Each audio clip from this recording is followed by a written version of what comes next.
itu namanya sangiran. Nomornya itu sesuai nomor urutan temuan tengkoraknya.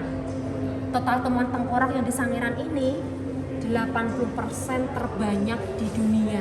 Maka dari itu sangiran sudah diakui oleh UNESCO sebagai situs warisan budaya dunia. Nomor 17 ini ditemukan pertama kali tengkoraknya utuh. Jadi tengkorak yang utuh sehingga ahli bisa merekonstruksi rupa wajah untuk Homo erectusnya. Baru sangiran yang menjawab dunia. Sangiran yang sangat banyak menyumbangkan sumbangsi ilmu pengetahuan dan juga temuan tengkorak ke kancah dunia. Laut silam, jadi bukan gunung yang sekarang. Ini lahar dingin yang masuk ke lingkungan laut, sehingga merubah lingkungan sangiran dari laut menjadi rawa. Dulu 2.400.000 tahun yang lalu, di sangiran ini masih berupa laut dalam. Yuk masuk, ini salah satu isi buku pengunjung dulu.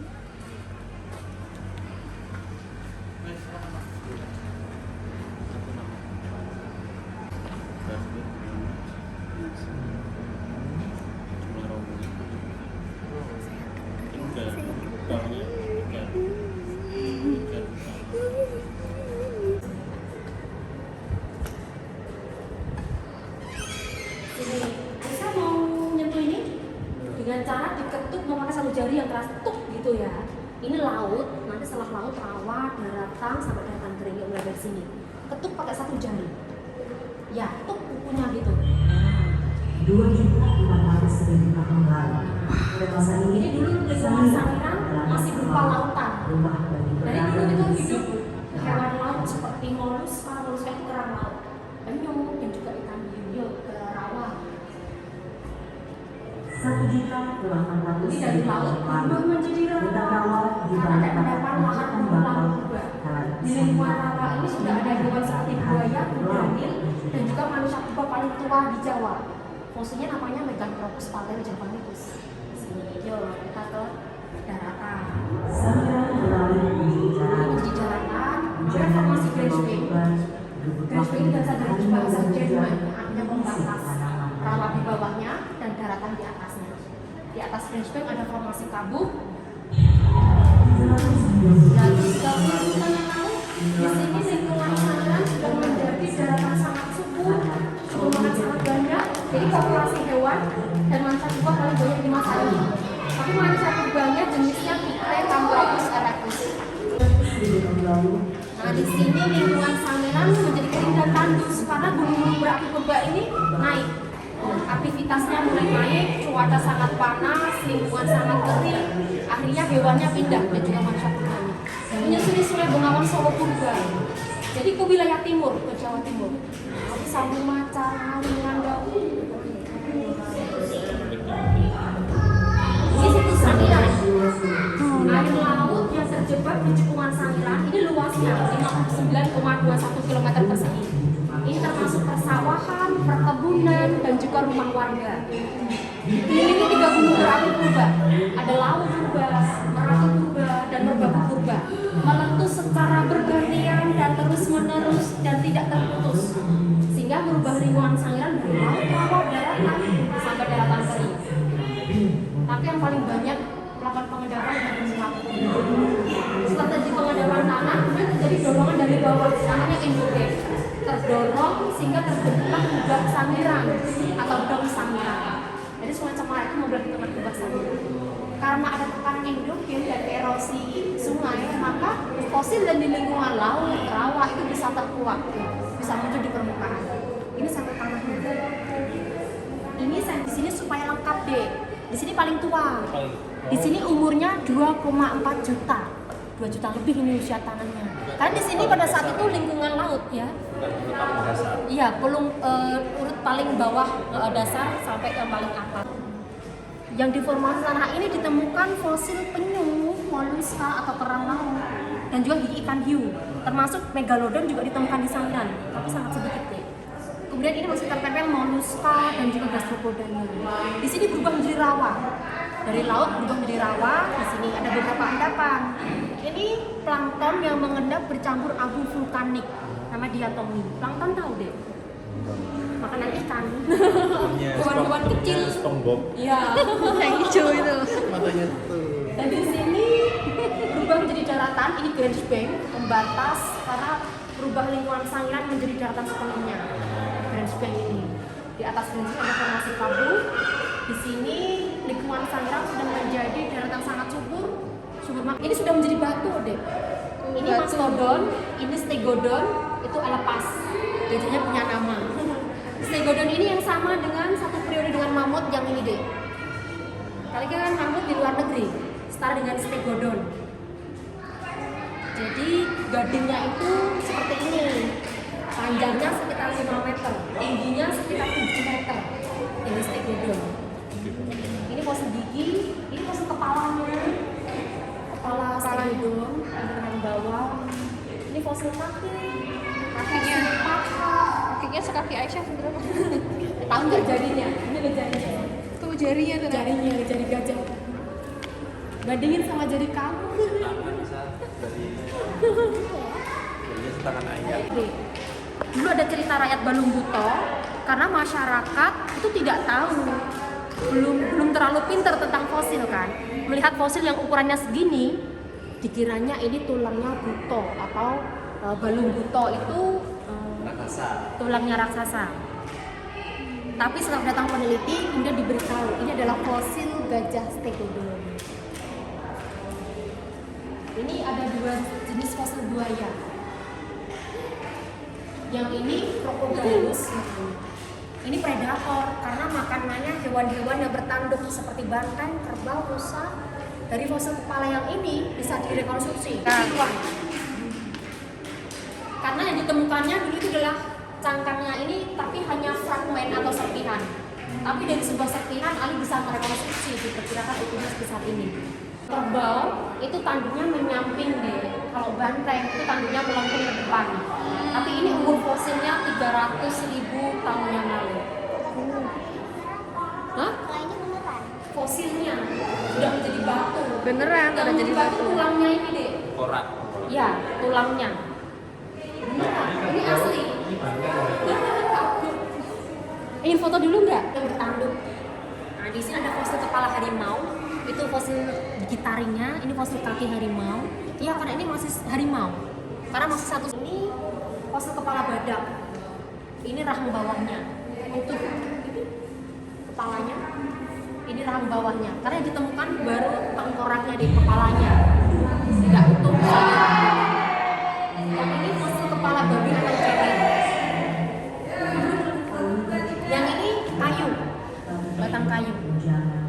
Karena lingkungan Sangiran pada saat itu 730.000 tahun yang lalu sudah menjadi lingkungan yang sangat suka sabana.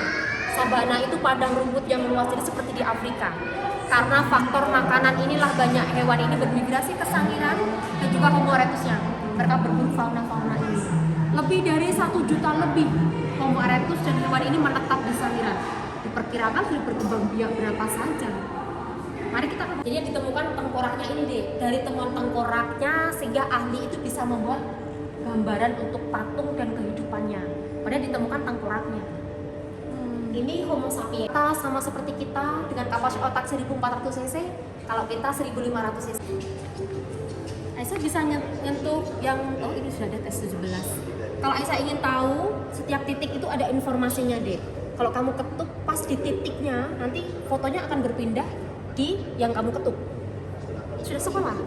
Sudah. S itu namanya Sangiran, nomornya itu sesuai nomor urutan temuan tengkoraknya. Total temuan tengkorak yang di Sangiran ini 80% terbanyak di dunia. Maka dari itu Sangiran sudah diakui oleh UNESCO sebagai situs warisan budaya dunia. Bahkan di Eropa, di Cina yang namanya Homo pekinensis ditemukan hanya fragmen atau potongan. Tapi setelah ditemukan yang utuh, namanya S17, temuan nomor 17 ini ditemukan pertama kali tengkoraknya utuh. Jadi tengkorak yang utuh sehingga ahli bisa merekonstruksi rupa wajah untuk Homo erectusnya. Baru Sangiran yang menjawab dunia. Sangiran yang sangat banyak menyumbangkan sumbangsi ilmu pengetahuan dan juga temuan tengkorak ke kancah dunia. Yang menemukan seorang petani, Dek, Towi Kromo atau Pak Tukimen. Ini namanya seorang petani ketika sedang mencangkul. Cangkulnya tadi mengenai bagian tengkoraknya tuh. Jadi terdapat lubang itu karena terkena alat taninya. setiap penemu fosil itu mendapatkan piagam penghargaan dan juga ada nilai jasanya deh atau mendapatkan uang sesuai kondisi temuannya, usia fosilnya, tergantung dari itu nilainya. Dan itu disimpan di Museum Geologi Bandung karena pada saat itu Sangiran belum dirintis museum. Ini untuk S17. Ini tulang femur temuan Eugene de Bois di Trinil. Dulu kan terkenal dari dulu. Eugene de Bois ini menamakan temuannya Pithecanthropus erectus, pite manusia menyerupai kera, karena tengkorak itu masih primitif. Erectus sudah berdiri tegak dari tulang femur. Temuan Eugene de Bois ini yang menjawab missing link teori Darwin tentang pengembangan makhluk. Bukan berarti kita berasal dari kera, bukan. Saya di Islam kan.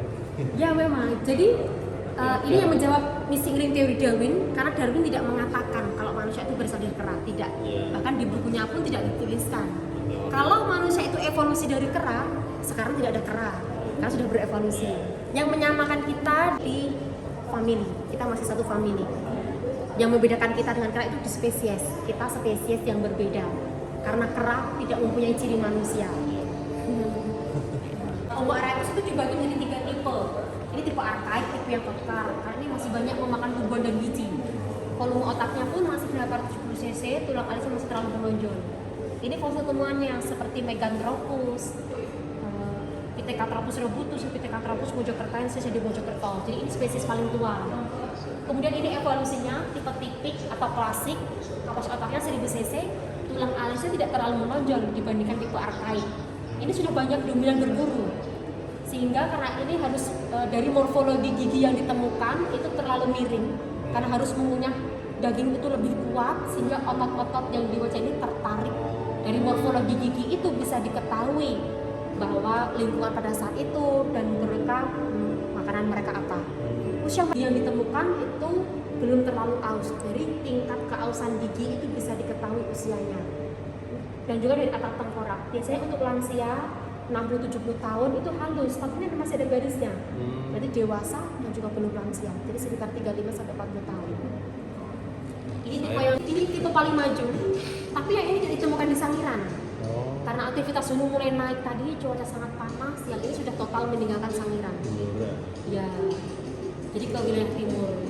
Dan pada akhirnya Homo erectus ini punah 100.000 tahun yang lalu. Homo erectus ini punah karena seleksi alam. Dengan keterbatasan mereka tidak dapat lagi beradaptasi di iklim tropis, dan pada akhirnya Homo erectus ini punah. Ada migrasi baru, tapi sudah bentuk Homo sapiens.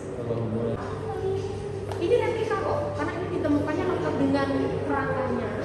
Tapi yang dipajangkan tuh yang dipamerkan replikanya. Berdasarkan temuan, ketika siang hari itu banyak menghabiskan waktu yang berendah. Sebenarnya bukan hewan khas Indonesia, endemik. Jadi manusia purba ini bisa membuat artefak dan bisa memilihnya deh. Memilih batuan yang keras dari tingkat segi kekerasannya seperti kalsedon, ini alat batu serpi dari ini. Bola batu tadi dari ini. Bahan dasarnya. Dari bahan ini dibuat jadi 2 tipe seperti ini. Ini untuk pengerjaan ringan deh. Jadi sebagai gantinya peso, mereka menggunakan pisau batu ini namanya artefak. Dan ini untuk menyayat, menguliti, memisahkan kulit dari dagingnya.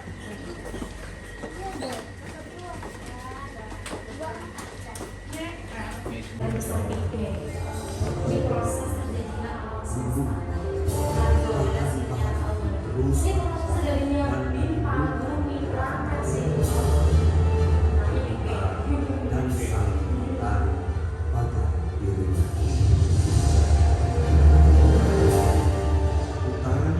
Kalau Big Bang ini batu meteor.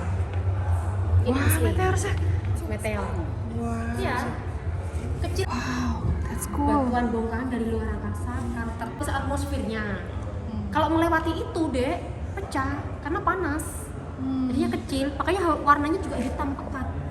Ini sebagai campuran keris nih, Dek. Empu itu ketika membuat keris campurin batu meteor. Iya. Ini kalau digesekkan itu tidak ada bekas guratannya. Di Sangiran pun juga ada warga yang menemukan. Masih banyak sekarang. Kamu nyari Kalau digoreskan itu nanti ya malah nemunya kalsedon nanti. Kalsedon kayak batu sungai itu. beda lagi itu ya. Beda lagi. Di sini masuk zamannya Prakambria, bumi terbentuk sekitar 4,5 miliar bumi mulai mendidih sekitar 3,5 miliar. Bisa lihat sah. Tuh, Kemudian bumi uap panas dulu. dari bumi kemudian mencair menjadi lautan karena terjebak di cekungan bumi yang panas. Nih, Molekul dulu bahan kayak gini. kimiawi yang masuk ke dalam bumi kemudian mudah larut oleh air, berkembang sangat kompleks, memperbanyak diri seperti virus karena terkena sinar kilat matahari bisa menghasilkan oksigen.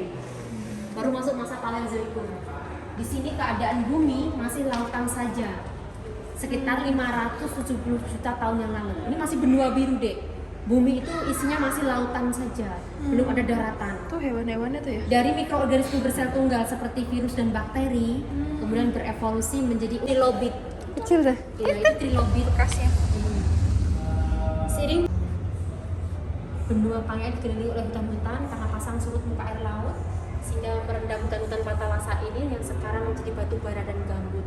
Jadi prosesnya dari minyak bumi itu butuh ratusan juta tahun silam. Evolusi fauna berkembang dari fauna raksasa masuk zamannya dinosaurus yang menduduki puncaknya di zaman Jurassic 200 juta tahun yang lalu. Ini kukunya deh, tapi ini replika. Ini tiruan. Tuh, asal kan suka Kukunya. tuh. Tapi di Indonesia kan tidak T-Rex tuh ditemukan fosil dinosaurus karena daratan Indonesia pada saat itu belum terbentuk, masih dasar samudra, belum mengalami pengangkatan. Dinosaurus ini yang menduduki puncaknya di zaman Jurassic sekitar 200 juta tahun silam. Dinosaurus ini punah karena hujan meteor, sekaligus mengakhiri masa Mesozoikum ini. Kemudian evolusi fauna berkembang menjadi fauna. Di sini hewan-hewannya sudah seperti sekarang, dan keadaan benua juga sudah seperti sekarang meskipun India belum menyatu dengan Asia. Banyak sekali hewan pengerat dan juga serangga. Awal kuarter primata menyerupai manusia sudah mulai bermunculan. Nah di sini waktu Sangiran masih berupa laut dalam. Selain ditemukan fosil moluska dan penyu, ini untuk fosil gigi ikan hiunya. Ini untuk megalodon, Itu ini beneran? untuk hiu biasa. Itu beneran. Hiu megalodon ini replika, Oh, replika. karena temuannya sedikit. Yang ini asli, karena ini banyak untuk hiu biasa. Megalodon itu kan terbatas, jadi yang dipajangkan yang replikanya, yang asli tetap disimpan. Oke. Perubahan lingkungan dari laut berubah menjadi rawa, menjadi dataran sangat subur. Banyak hewan ini yang bermigrasi dari Indochina ke Sangiran dan Homo erectus dari Afrika ke Sangiran karena faktor makanan. Di akhir Holosen, kemudian tidak dijumpai keberadaan mereka lagi. Ini bukan berarti berurutan, ini evolusi ya. Ini bukan evolusinya, karena ini spesies yang berbeda. Jadi ini spesies yang berbeda. Karena lemur saat ini juga masih tetap lemur tidak berevolusi. Ini temuan primata paling tua, Dryopithecus, Kenyapithecus yang ditemukan di Kenya sekitar 18 juta tahun silam. Ini Ramapithecus sekitar 14 juta tahun silam lalu. Yang di sini masih golongan Pongid atau Pongo. Yang di sini Hominidae. Yang di sini dikatakan golongan Pongid karena tidak mempunyai ciri manusia. Mereka ini belum berdiri di atas dua kaki, belum berdiri tegak, belum mengenal sistem bipedalisme. Masih menggunakan tangannya ini untuk menebang badannya untuk berjalan. Sehingga tangannya belum bebas melakukan aktivitas, jadi tidak ditemukan perkakas mereka karena mereka tidak mampu. Tangannya Ciri masih yang gini. lainnya, Tangannya dari masih gigi taringnya itu lebih panjang dan lebih besar dari gigi pengunyahnya. Karena itu bukan ciri manusia. Manusia purba paling tua ditemukan dari Afrika, Australopithecus. Ini Homo habilis. Ini sudah mempunyai ciri manusia karena ini bisa membuat perkakas alat batu, perkakas oldowan yang ditemukan di lembah Olduvai Afrika. Dan dari gigi taring mereka itu terdiksi sejajar dengan gigi pengunyahnya. Tapi sayangnya ini belum punya kemampuan bermigrasi keluar dari Afrika. Jadi masih terisolir di Afrika. yang tadi ya? Ya, Yang tadi di ya, bawah. Yang ini. Ini Homo erectus sebagai hominid pertama yang mampu bermigrasi keluar dari Afrika. Homo penjelajah. Jadi ke Eropa, Cina sampai ke Sangiran juga. Periode hidupnya 1,8 juta sampai 900.000 tahun yang lalu. Ini Homo neanderthal. Jadi selain Cro-Magnon ada Homo neanderthal. Ini yang di Eropa. Ini Homo sapiens. Muncul sekitar 200.000 tahun yang lalu sampai temuan di Eropa itu 14.000 tahun yang lalu dan di Flores usianya 18.000 tahun yang lalu. Untuk missing link teori Darwin terjawab di sini. Homo erectus ini sebagai missing link-nya. Setelah Homo sapiens baru di sini sampai ke Nabi Adam sekitar 6.000 tahun yang lalu. Di sini ada dua versi, penciptaan dan sains. Secara penciptaan, Tuhan menciptakan Nabi Adam sudah sempurna. Secara sains memang belum ada riset penelitian yang menghubungkan sampai dari Homo sapiens sampai ke Nabi Adam. Nabi Adam tingginya berapa hasta? 30 hasta, 90 langkah orang dewasa, sudah dibekali akal sehat. Sementara ada kehidupan jutaan tahun silam yang masih menggunakan instingnya. Jadi sebuah temuan tengkorak itu tidak hanya untuk mempelajari kehidupan mereka di masa lampau atau untuk merekonstruksi bentuk mereka, tapi bisa untuk meramalkan masa depan. Dan sejarah seperti ini tidak akan terulang.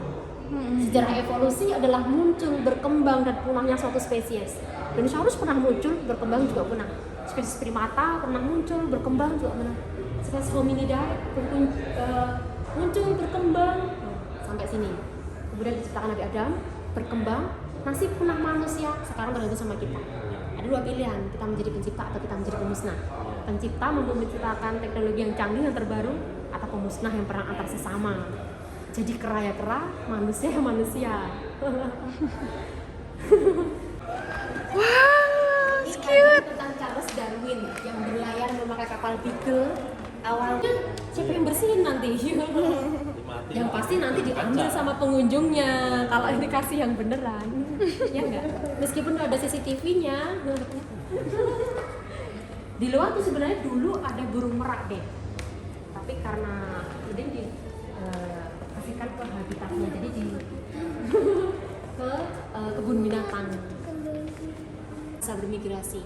Proses migrasi itu dipengaruhi oleh pasang surut muka air laut, tekanan gempa tektonik sehingga terjadi pengangkatan daratan, itu yang mempengaruhi mereka bisa bermigrasi.